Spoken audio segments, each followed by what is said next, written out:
The somewhat recent predominance of self-absorbed, erratic, power-obsessed individuals has brought us back to notions such as Cold War or nuclear threat, making us wonder once again how close we are for the doomsday clock to strike midnight.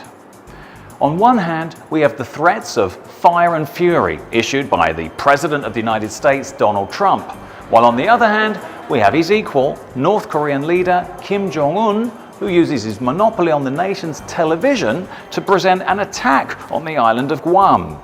Both statements have set us back more than 60 years when the tension with the Asian country reached a key point. After the horror experienced by both sides during the Korean War, the arrival of the armistice in 1953 brought an apparent calm between North Korea and the United States. However, the capitalistic bloc's watch over the communist country remained constant. After some rapprochement between the two countries, things began to cool down in the late 1980s. Analysts in the United States believed that the North Koreans were working on the construction of atomic bombs. Then President Jimmy Carter visited the country in 1994 to meet with President Kim Il-sung and reached an agreement which stipulated that North Korea would give up its nuclear race in exchange to help it solve its energy shortage. The arrival of Kim Jong-il to the power meant a renewal of strength and determination, and the dear leader, as he was called, persisted on the arms race. By 2002, the United States Intelligence Service was convinced that North Korea was carrying an enriched uranium program, and by the following year, the agreement between the two countries was broken. Efforts to halt North Korea's nuclear program did not stop, and in 2003, China, Japan, Russia, the United States, and neighboring South Korea set up talks to achieve this goal. However, the dialogue ended in 2009 when North Korea carried out a long-range missile test. For the North Koreans, the talks were useless, and so they announced their departure from the dialogue. At present, the intensification of North Korea's nuclear tests and constant statements about an upcoming war are a warning for countries like Japan, China, South Korea, and the United States. At the same time, working as a relief for Trump's tense political situation due to internal scandals by focusing on an old enemy and diverting the attention off the Russian plot, which draws ever so close to him. But as in every war, and more in a cold one, hostilities are not only verbal or through demonstrations of military power, economy, diplomacy, and in the 21st century, the cybernetic supremacy also comes into play.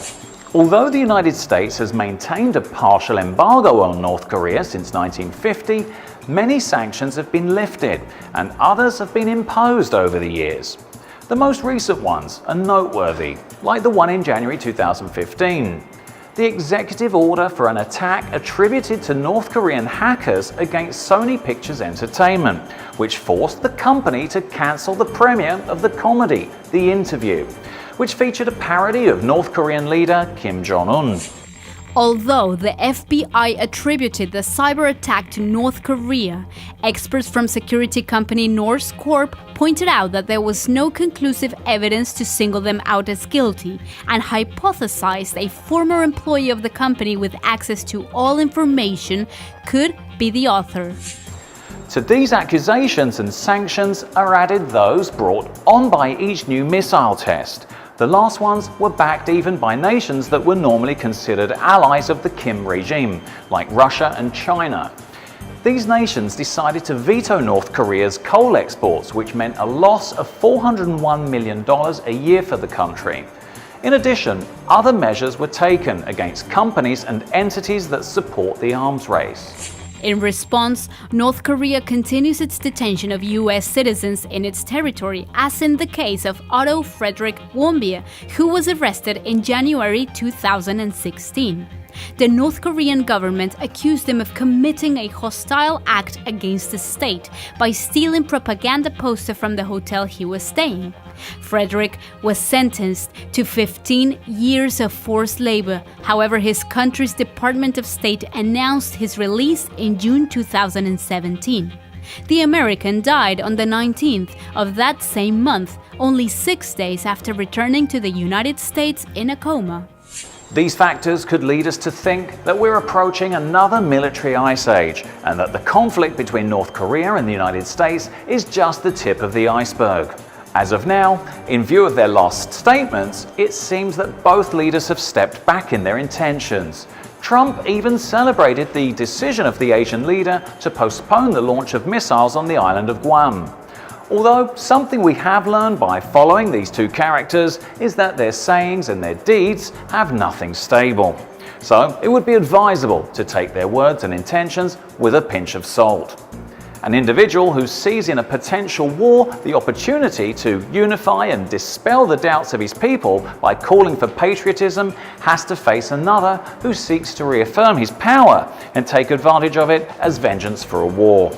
That apparently that they're willing to repeat, while allies on both fronts such as Russia, China, Japan and South Korea seem to plot and scheme to get the most out of this new version of a Cold War.